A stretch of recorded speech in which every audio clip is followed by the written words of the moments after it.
1190 AM, 107.5 FM. Hi, welcome back. It's our last half hour together on this Wednesday here on the Pat Miller program. Hope you guys are having a great week.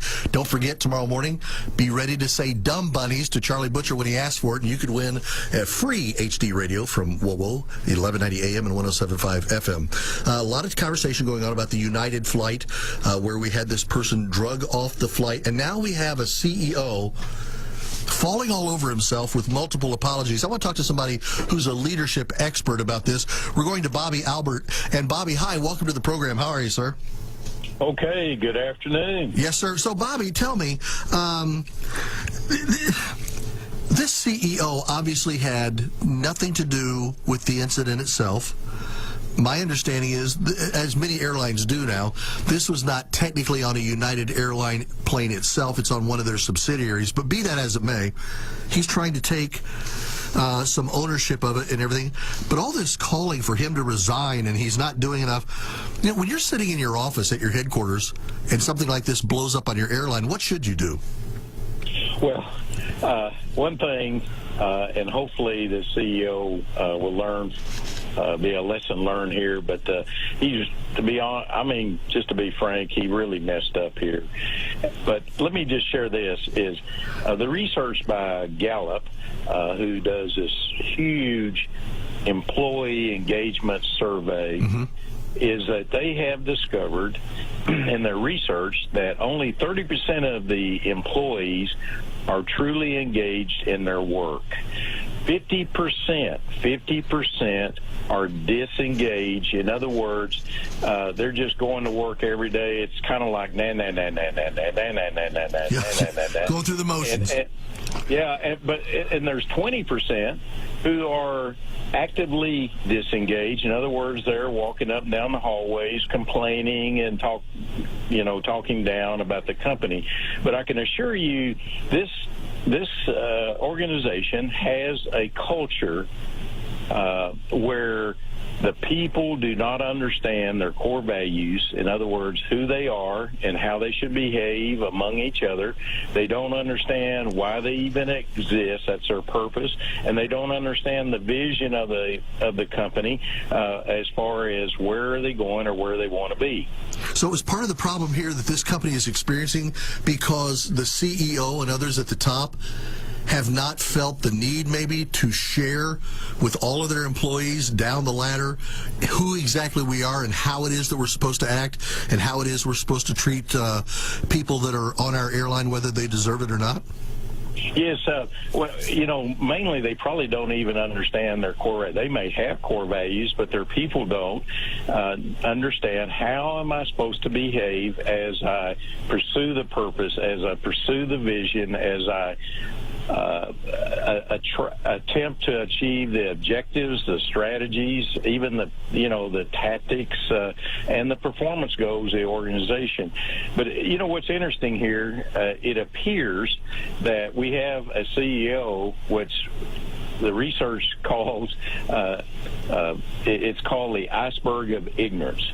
In other words, the people at the top, the leadership at the top, only know 4% of what's really, really going on in the organization, and it's because they don't engage their employees so they really understand. Now this CEO, I've read some things that, he has really worked closely with employees, but it takes more than just going around and patting people on the back and kissing babies and those kind of things.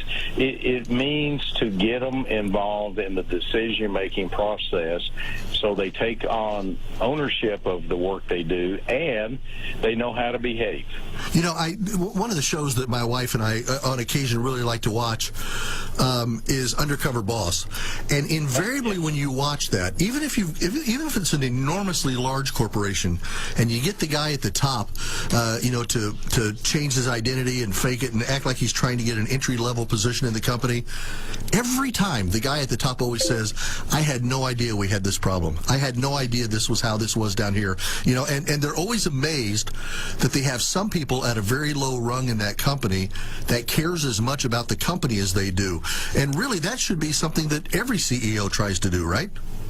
Well, exactly, and the only way that the CEO has objectives that are typically driving for results. Give me results, and give it to me fast. But the people are saying things like, "Well, would you allow me to contribute in the decision making to achieve those results? Would you even help develop me as a person? What does the company even stand for?"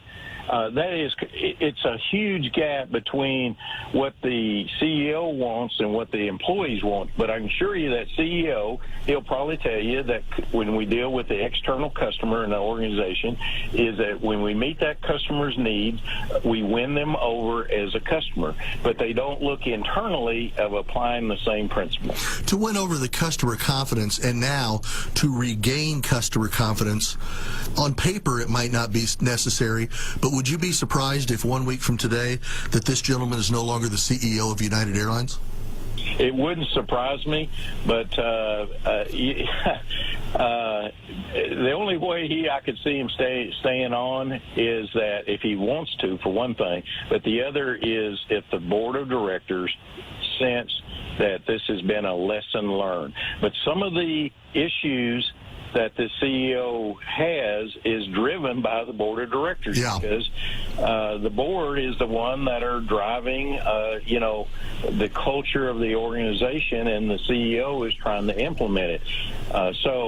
The board it's kind of like it's called the law of the lid, and typically the board, in this case the board and maybe the CEO, don't realize they are the lid as to the progress that the company can make. Yeah, the board, as you say, when you have a board of directors for a company as large as United Airlines, they might sit there and say, "We're appalled. We can't believe the CEO wasn't making sure that all of the people knew how to treat every customer." But at the end of the day, these are also the people that always demand that he looks at the bottom line of the ledger sheet, right?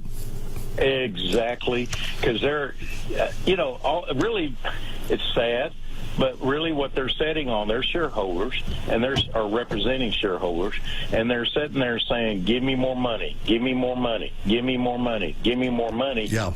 But what's interesting, if employees are engaged in their work, they'll give the CEO and the board the results that they're really looking for. Well, listen, I appreciate your time today. I think it'll be very curious to see how United, which is an enormous corporation and one of the largest airlines functioning in the country, it'll be amazing, A, if they pull through this with this same CEO, and B, how things change down the line. But, Bobby, thank you very much for your time today, sir. I appreciate it. Thank you. I've enjoyed it. Hey, thank you very, very much. Bobby Albert from down there in Jacksonville, Florida, leadership expert.